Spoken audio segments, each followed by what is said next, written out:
Hi, I'm Win Bowers. I'm a software engineer in UTM. Today, I'm going to do the NABC pitchings about autonomous green soap vending machine. Use oils to a new soap, change for the better. We will talk about NABC needs, approach, benefits, and competitions. So for the needs, actually we focus on SDG 12, responsible and construction and productions, where we're focusing on the green energy consumption.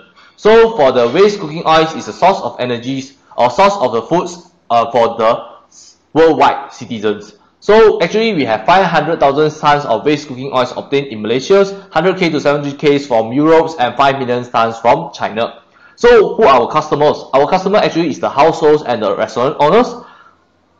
Next is we want to talk about the approach. What is the unique approach for the problems? Actually, it's easy to say that autonomous green soap vending machines is very easy to use. You also need the users to pour the used cooking oil into a used cooking oil tank, and then the rest, the machines will do the saponification process, and there the soap is created.